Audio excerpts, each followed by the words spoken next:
4, 3, 2, 1.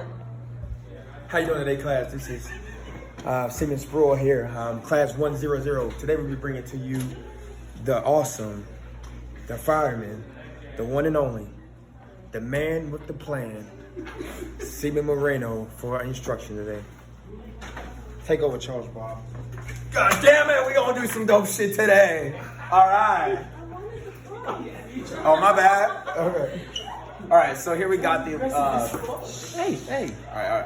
This is the chain of infection. This is where, if any, as you can see, if any chain anywhere is broken, the infection will stop. There are six for the you illiterate motherfuckers, parts linked in the chain. I remember them as I really peed my pants Saturday.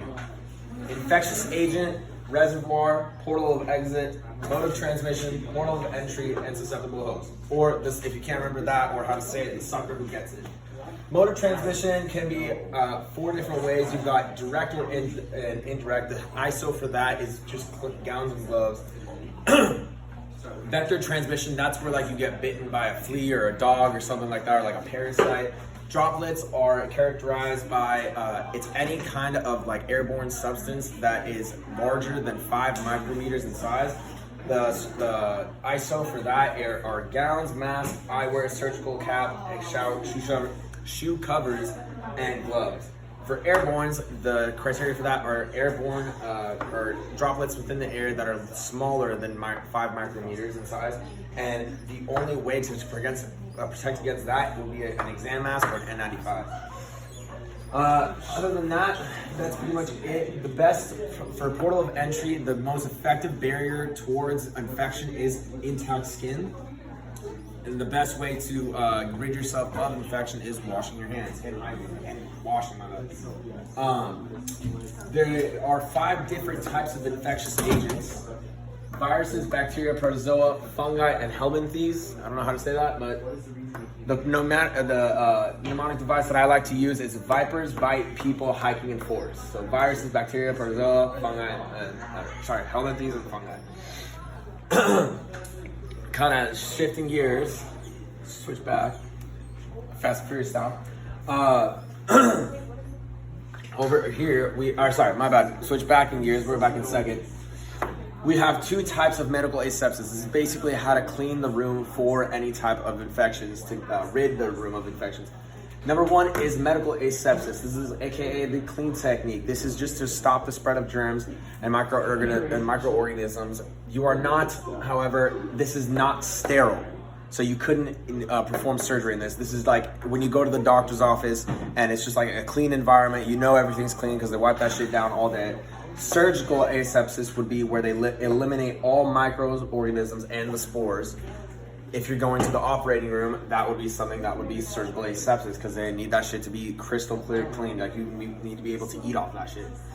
All right, now we're switching gears again back into the vitals section. So these are the parameters for proper vitals. This is around the range that most people are going to be in. For pulse, it's 60 to 100 beats per minute. RR is respiratory rate, so that's going to be 12 to 20 breaths. The BPM is breaths per minute. Try not to get confused with BPM and BPM. Like, just kind of, critical think that through and realize that that's breaths, not beats. Your SpO2, this is that little thing that's going to be going on your finger to check your levels of oxygen saturation in your blood. A normal person should be between 96% to 100%. That's going to be throughout, like across the board, unless they have like COPD, but we're not going to get into that right now. Blood pressure, ideal blood pressure, or like the average blood pressure, is going to be 120/80. That's going to be across the board as well. Like for adults, it doesn't really matter what age group you are once you get to adulthood or to like a certain size. For children, we haven't learned that yet, so don't trip on that. Like, we're not being tested on that. You have the systolic, which is going to be the top number, which is where the heart contracts. Where the heart contracts. That's going to be a pressure of 90 to 140. And pressure is measured by the amount of pressure against the arterial walls. You have pre-hypertension, which is from 120 to 139. Stage 1 hypertension, where so now you're already like your blood pressure is elevated. like currently, like for all time, is 140 to 159. Stage 2 is 160 and up. Once you get up to that range, like you're at serious risk for heart failure or heart attack or any other complications. For diastolic, which is the relaxation of the heart, so remember that like systolic is you have more, like thinking about it like your hand, you have a lot more grip strength closing it than you do opening your hand. For diastolic, you're going to be looking at the bottom number. Is the average is from 60 to 90. Pre-hypertension would be 81 to 89. Stage 1, 90 to 99. Stage 2, 100 and up. Same thing. Once those numbers start going up, you're going to have a lot of complications. Always remember though that the diastolic can physically, like impossibly, like in the realm of like reality, cannot be higher than the systolic. If you write it down like that, you're going to be looked at very funnily and people are going to laugh at you. Pulse points. These are where you're going to be, there are areas where you can get your pulse on your patient. So you got your radial, which is on the radius bone right here. So if you just on the thumb line, it's going to be right there. You've got your brachial. If you just push your bicep back, right in between those two muscles, that's where you can get that. You've got your carotid on your neck. If you just push that muscle back right along the sides of your trachea. You've got your femoral, which is like right up in the crotch area. Popliteal, which is this one right back here behind the knee. You've got your dorsalis pedis, which is between, so if this is your foot, that little bones, those two little bones right there, it's going to be towards the top, not towards the front, towards the top.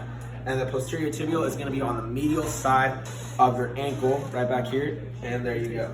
Those are the pulse points. Those are places that you can check for pulse.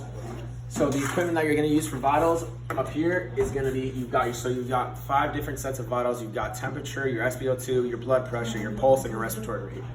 For your, obviously you're going to use a thermometer to check your temperature. You're going to need a stethoscope so you can check your blood pressure. You're going to need a sphygmomanometer or a BB cuff. Look how I said that. It's fucking... What's up? You've got your pulse oximeter, which is that little thing that goes on your finger, or a piece of tape. It's like a little sticker thing that like has a light that looks through it. If you're gonna do it on a baby though, it's gonna be on their foot or on their big toe. And then your 2 fingers is for assessing the pulse, because we're always gonna check the pulse. And that about concludes our lesson, ladies and gentlemen. I hope you like this video. Click and subscribe.